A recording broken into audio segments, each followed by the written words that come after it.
ایک اور واقعہ یاد آ گیا، میہ فارقین شام کا شہر تھا اور اس کا قلعہ تھا پہاڑ پر. 1 سال صحابہ اس کا محاصرہ کر کے پڑے رہے، خالد بن ولید جیسے فتح نہیں ہو سکے.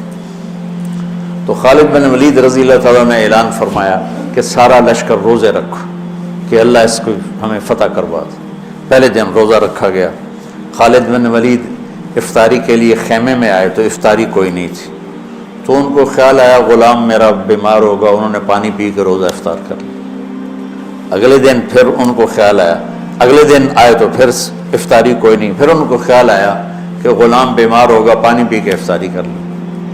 تیسرے دن پھر افطاری کوئی نہیں تو اس کو بلا لیا، کہا بھائی خیریت ہے، آپ بیمار ہیں؟ کہا جی نہیں. کہا میری افطاری نہیں ملتی مجھے. کہا جی میں تو روز رکھتا ہوں.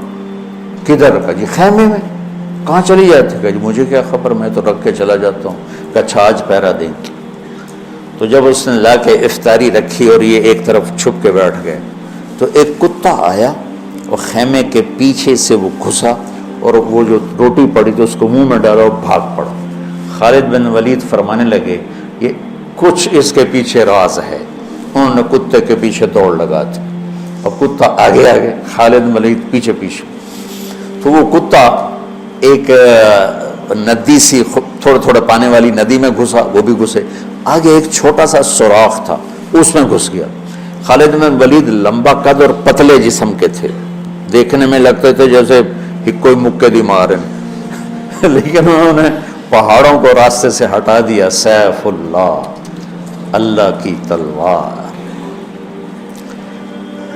زید بن، آپ نے موتا کا لشکر بھیجا تو آپ نے کہا تمہارے امیر ہیں زید بن حارثہ، یہ شہید ہو جائیں تو پھر جعفر ہیں آپ کے چچا زاد، یہ شہید ہو جائیں تو پھر عبداللہ بن رواحہ، یہ شہید ہو جائیں تو پھر جس کو چاہو امیر بنا لینا. تو خالد بن ولید رضی اللہ تعالیٰ عنہ کی پہلی جنگ تھی یہ موتا. اسلام لائے اور یہ جنگ پیش آ گئی، صلح حدیبیہ کے بعد کی بات ہے. تو یہ موتا اردن میں ہے، میں وہاں 2 دفعہ گیا ہوں.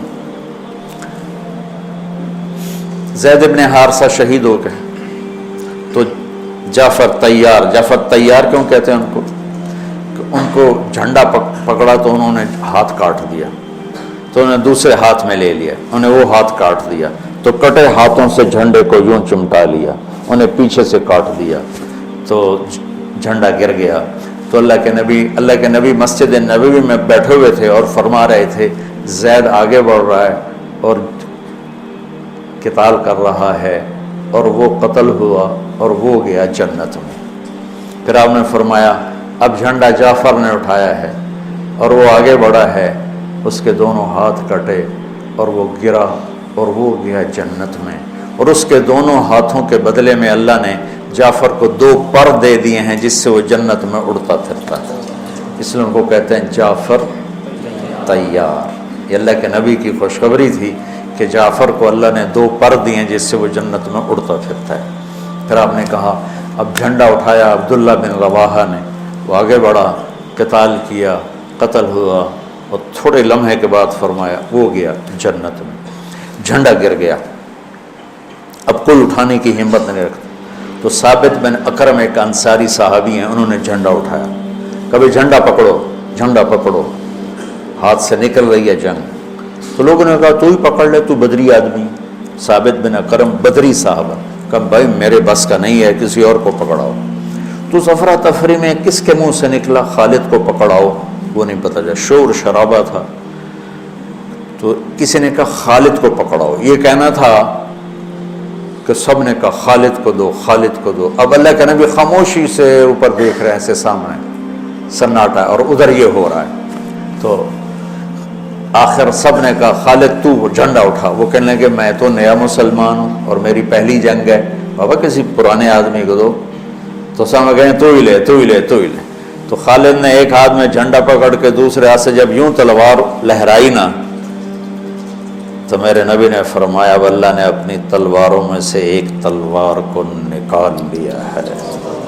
سیف اللہ. اس دن آپ کے ہاتھ سے 9 تلواریں ٹوٹیں لڑتے.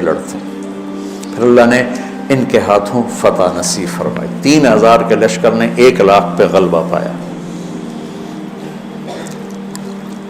پانی پڑھو۔